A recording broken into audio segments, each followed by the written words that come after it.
Good evening, everyone. Welcome into this week's edition of the Milford Informer. I am your host, Tim Coet. It was an important week in Milford this week as the town held its annual spring municipal election. If you are not with us on Tuesday night to find out the results live, we have a full election night recap for you this evening. We've also got some other interesting stories from around the community as well. Let's show you exactly what's coming up in our top stories rundown.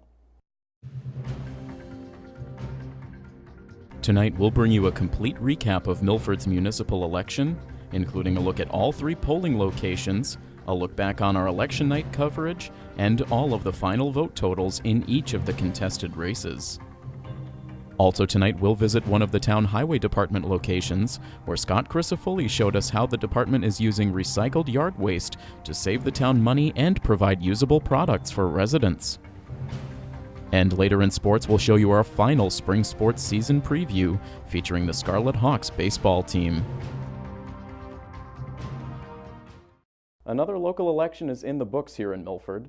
When all was said and done, just under 13% of Milford's registered voters turned out at the polls. Despite that low turnout, the candidates were out in full force at all three of Milford's polling locations, making their case one last time to voters as they came to cast their ballots.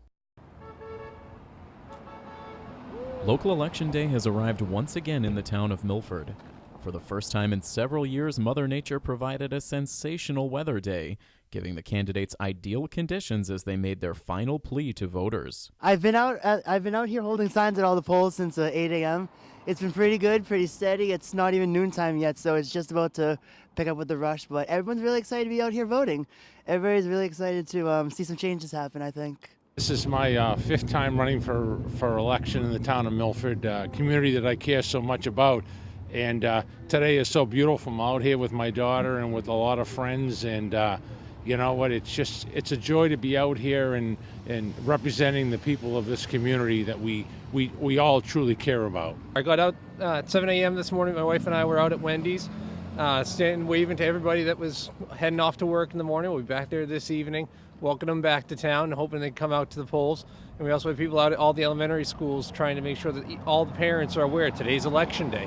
Because regardless of whether you vote for me, even though I hope everyone does, I want to make sure we get a great turnout today. That's first and foremost. Democracy only works when everyone participates. So my goal is just drive up that vote count. Turnout once again is the biggest issue facing Milford's town election.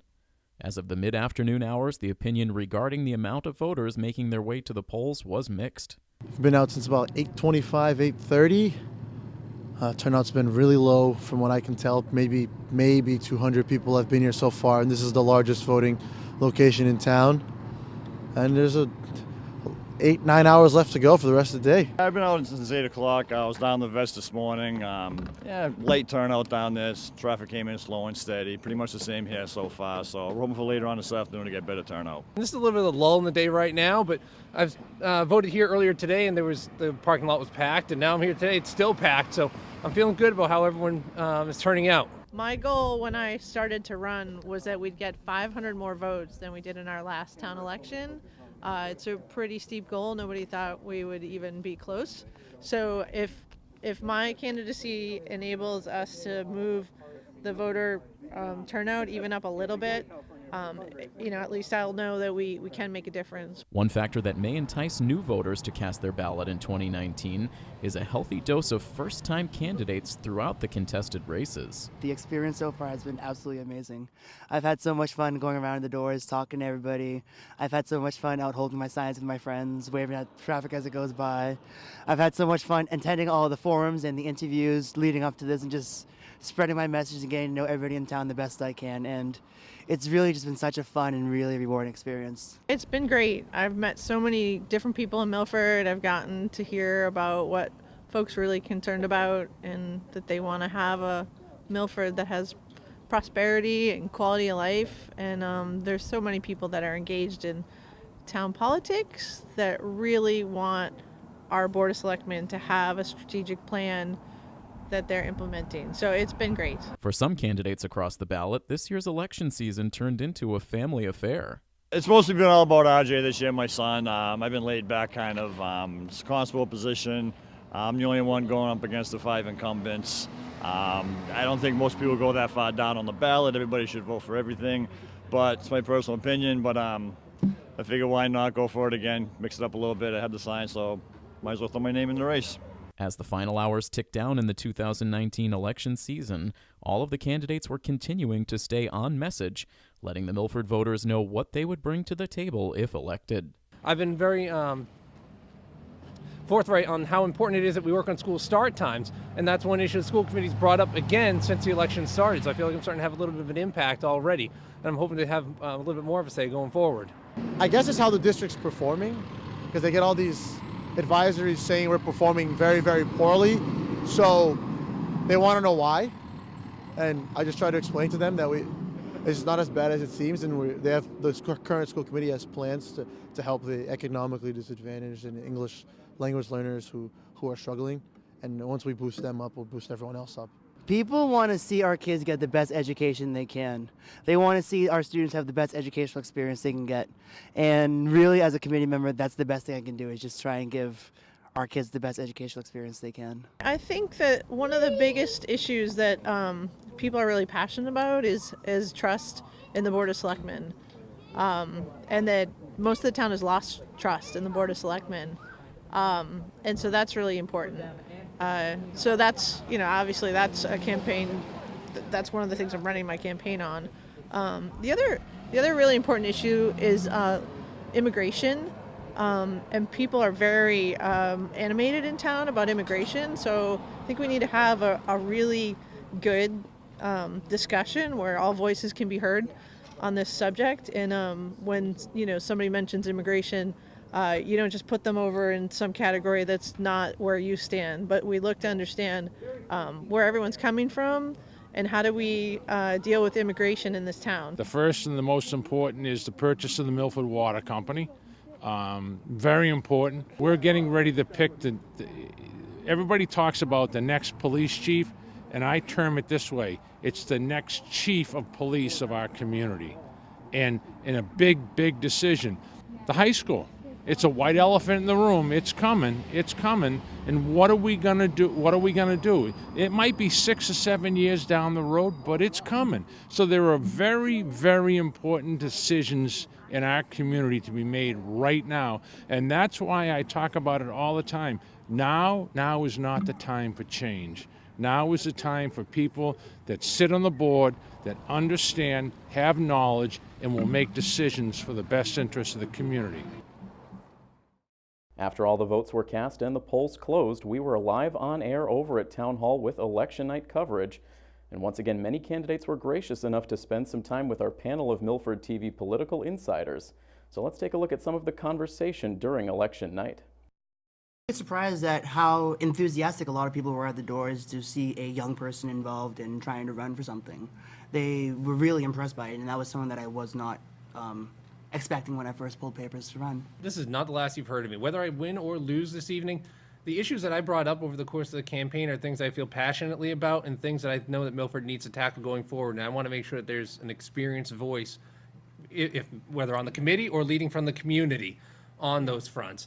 So you haven't heard the last of me. I'm going to continue my work on the Democratic Town Committee. I'm going to continue my work with Brian Cole on the civic participation front.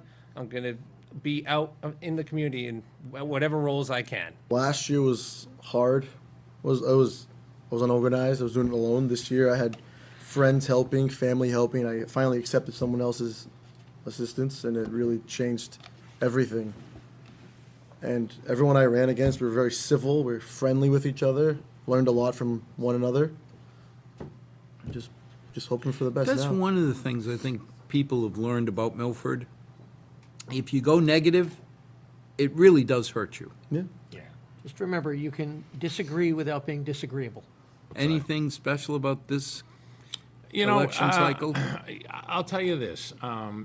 It's disheartening that, as I said to you gentlemen earlier, I was at the Italian Vets, and there was 30 to 40 minutes where not a car went down the driveway. And I say to people all the time and Tip O'Neill had a great saying, all politics is local. When I was a school committee member, I was spending $46 million of your money. And as a selectman, I now spend over $100 million of your money. and yet you won't come out and vote. Can you loan me $10?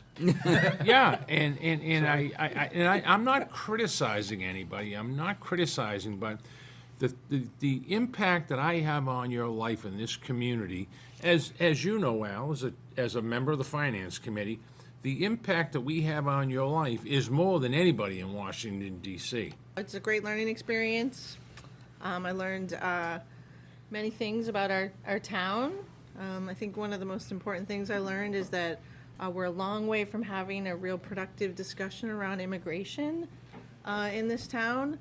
I think that was probably the most important issue that actually wasn't even discussed in many of the. It's just below the surface. So I really look forward to this town having productive discussions where every voice is heard, every voice is welcome, and we can, discuss. There's no secret that there's a campaign out, emails every other week, Which most people don't even read anymore. but emails every other week talking about the limitations of the school district. Yeah.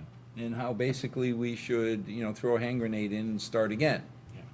But yet you've pulled a third of the votes yourself out of 6 candidates. That's got to make you feel good.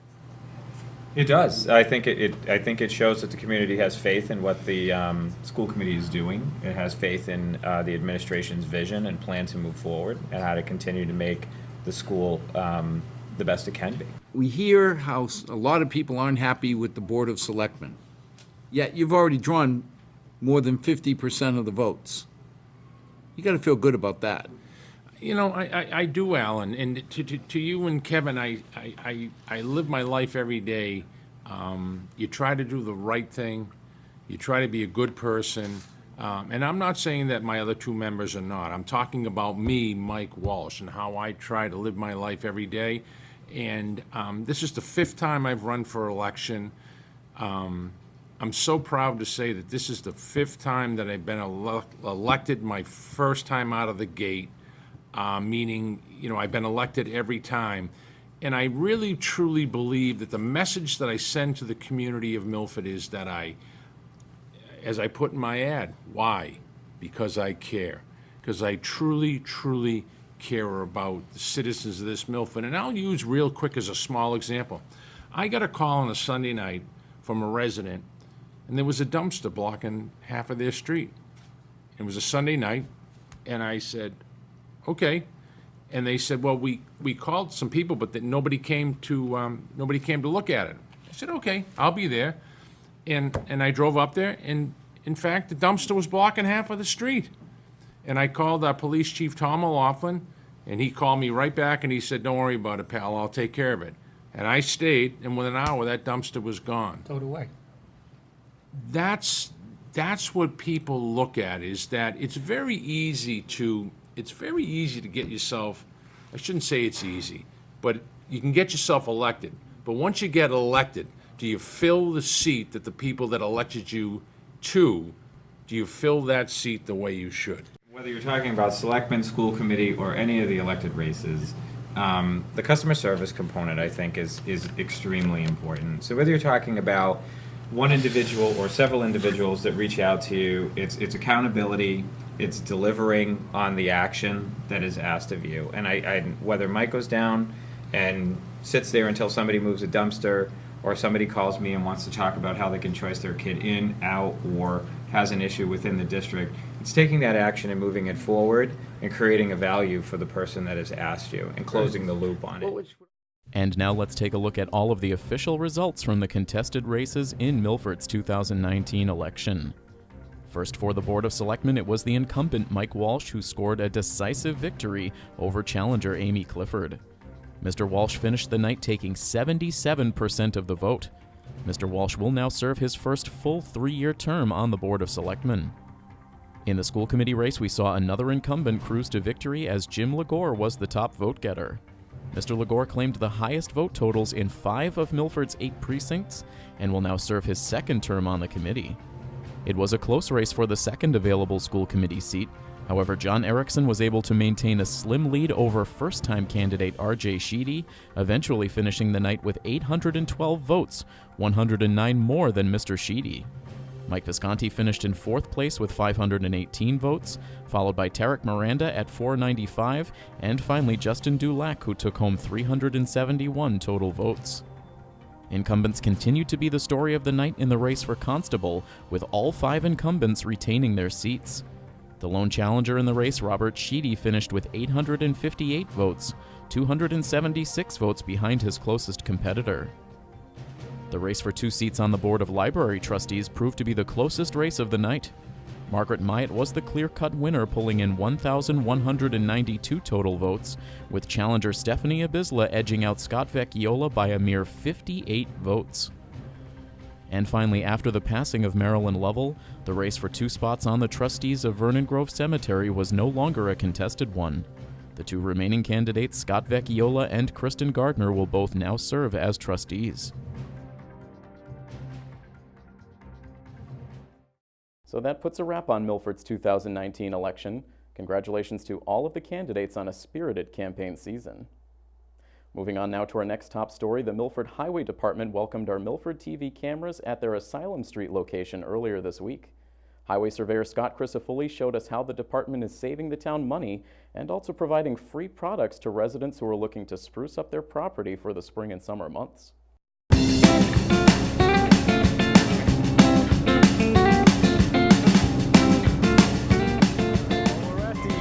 Town's compost area where we take leaf drop off and brush drop off, and what we're doing is we're recycling the leaves that have been dropped off and we've picked up for the last 5 to 10 years. We're recycling that and making it into a Lumi usable product that the highway department can use on their jobs, backing off roads and any loom repair we do and field repair. But it's a big process to get here.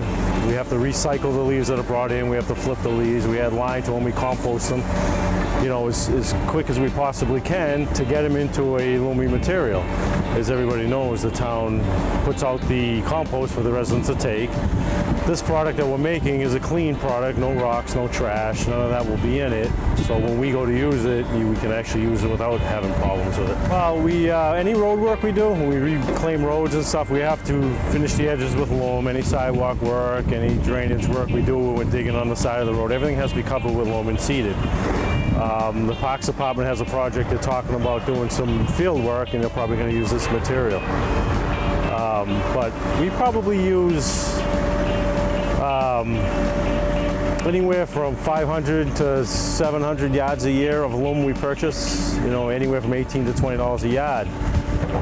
So basically we're making this for a tenth of the price. So we will not be purchasing loam hopefully for the next 5 years.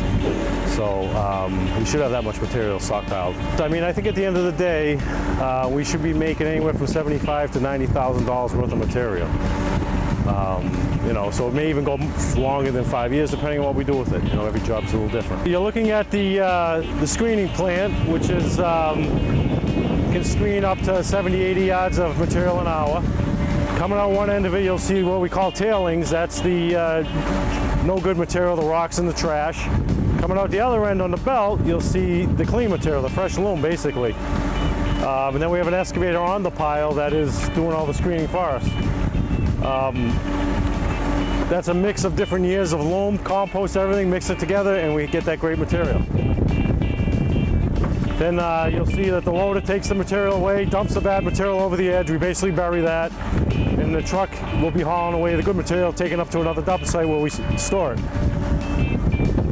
We're still going to have that ready for residents. We'll have it at the highway department. We'll also have it at the leaf dump on Asylum Street, so they can dump their leaves and exchange it for fresh compost.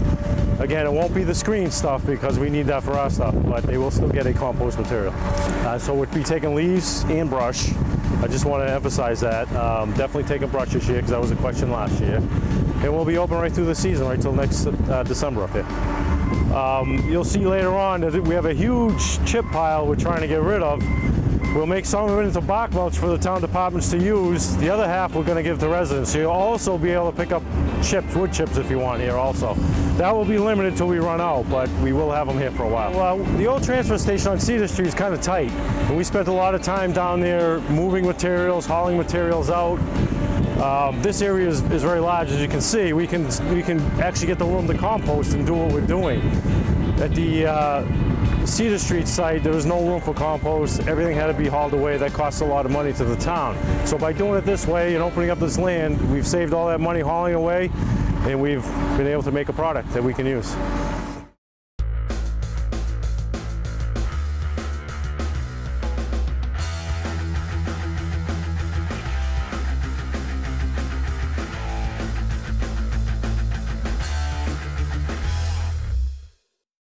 We have one more spring sports season preview to show you this week. We caught up with head coach Alex Dion and the Scarlet Hawks baseball team over at Pheno Field this week. By all accounts, this year's team is in good position to use the experience they gained last season to once again make them a strong contender for a spot in the MIAA tournament. For just the second time in almost 4 decades, Milford Baseball failed to qualify for the MIAA tournament in 2018. With much more experience under their belts this season, the Hawks are looking to restore the program's playoff pedigree. Last year was disappointing for us, but as juniors and sophomores, we know next year was going to look pretty promising. As upperclassmen now, we are looking forward to get ready and make a playoff push this year. We're bringing a lot of experience back. I think we have 8 returners and a lot of young juniors who are ready to go. I mean, preseason looked really good so far, so we're all excited to see what we can bring. Obviously, we're pretty young and inexperienced last year, but we returned 8 guys, 6 seniors, so I'm pretty happy with the senior leadership up to this point, and we talked a lot last year about, building a certain culture here, so I think we've taken a big step forward as far as that's concerned. I think the guys who are returning are kind of more comfortable with my style of coaching and sort of know what my expectations are every single day, so it certainly made the preseason a little bit easier on my end as far as coaching, just because they know what to expect every single day, and they've done a great job. The senior captains have done a great job leading this group in the off season. We've been outside almost every single day for the first 2.5 weeks, which has been nice. The energy at practice has been excellent. We've gotten a chance to play 4 times already in a competitive situation, so it's stuff we haven't gotten to do in years past. But I've been happy with the progress so far. The team has excellent leadership to look to this season, not only from their 4 senior captains, but from their entire senior class. To be a captain for baseball, it's a dream come true. I mean, baseball is my favorite sport, and to be a captain in Milford, kind of like place my name in history, kind of. To be able to come out here and be a leader in every aspect of the game, I think that's really important, especially for the young guys out here. But I think all of our seniors are captains out here, pretty much. That's how I see it. Everyone's a senior leader, and then even the younger guys are stepping up to the plate as well. It definitely helps a lot, bringing different athleticism from different sports. We're all friends too. We all play similar sports, so it's gonna help our team chemistry this year. It feels good. I like to be a leader. You know what I mean? I was used to being a captain for wrestling. I was a 2-year captain for wrestling, so it was nothing new. But I want to do the same thing I did during wrestling here. They're all really good kids. I think all 6 of the seniors in general bring like a different style of leadership to the team, bring a different personality. But I think we've had really good buy-in so far from all those guys. They're here for the right reasons. They have certain expectations for themselves that I don't really have to put on them, and that certainly helps with, the culture that I was talking about. And we have some young guys on the team too who are new to us. So for the sophomores on our program to be able to see how the seniors go about their business every day is obviously really beneficial to them. Milford returns 3 starting pitchers as well as several relief arms from a year ago, giving them one of the more experienced pitching staffs in the Hockomock League. We're bringing back our 3 starting pitchers, and then we're bringing a lot of new pitchers this year, so it's going to relieve the stress off of us, and it's going to look good for our pitching, our defense, our hitting. Everything's going to look good. I think that was like one of the biggest things that we talked about last year was obviously we started Danny as a junior, and then Kobe and Luke as sophomores last year, but they all got 5 starts. And we sort of talked about that they're going to have to take their lumps along the way and, handle some adversity throughout the season last year. But, you bring all those guys back with 25-plus innings under their belt, all that experience from last year, whether it be positive or negative. I think it's always something that they can learn from. And, thus far, just the way they handle themselves on the mound, their demeanor, they look more confident, they look comfortable, they've been there before. And again, I think it's the fact that they set a certain expectation for themselves every day they go out there. The relationship between pitchers and catchers is extremely important to a team's success. And Milford's starting catcher Tyler Almeida believes that relationship will be one of the keys to Milford's success in 2019. I've definitely built a great relationship with all of our top 3 pitchers and then every guy in the bullpen, which is definitely something that's very important for every team. This offseason, we did a lot of work to get ready for the season, a lot of preseason work, and I feel like being able to work with each guy, kind of get their tendencies down, that's very important, especially if you're going to be catching all the games. Milford's offense has some very big shoes to fill after graduating one of the top hitters in the program's history in Aiden Wild. We talk a lot about the fact that it's a new team every single season. So regardless of who we had last year, this is a brand new season. Obviously, he was a great player for us, but I think we have the guys this year. I think just overall the depth that we have defensively, and then just the length of our lineup is a lot better than it was last year. So I have a lot of trust in the guys 1 through 9. All very different hitters, but I think they know what their roles are within the lineup. And then we have guys who can come off the bench and be serviceable players for us, whether it's like a pinch hit option or a defensive replacement late in a game. I just think the roster overall this year is a lot more full. I feel like, especially with the new guys we're bringing in, like Carter and Mario, I feel like we're going to have the same bats as last year, and then the 6 seniors that are returning this year. I feel like we're going to have a really good crew, and we're just going to take it game by game. This year's team looks to have everything it takes to return Scarlet Hawks baseball to its rightful place as a top playoff contender. We can go as far as we want to go, but it starts in practice and we show it in the game. I want to see if this team can make a run. I know we have the talent to do it. It's just we have the chemistry to do it. So let's just see where the season takes us. Definitely, we're making a playoff push. That's what we want to do. We want to go deep in the playoffs too. I think we have the guys and everything to do that this year, so I'm looking forward to that. I think these guys do a great job of just coming out every single day and trying to get better. And we say at the end of practice every single day, if our mindset can be that we're going to go out tomorrow and get a little bit better, that when we look back on this thing at the end of June, we'll be happy with the outcome. The baseball team got their season off to a strong start on Thursday, winning their season debut on the road against Sharon by a final score of 10-0. Danny Corsini tossed 6 shutout innings in the victory for the Scarlet Hawks. We will have our first coverage of the baseball team coming up this Wednesday when the Hawks host Foxborough in their home opener. That's all we have for you this week. Thank you as always for joining us. From all of us here at Milford TV, this is Tim Coet saying have a great week. So long, everybody.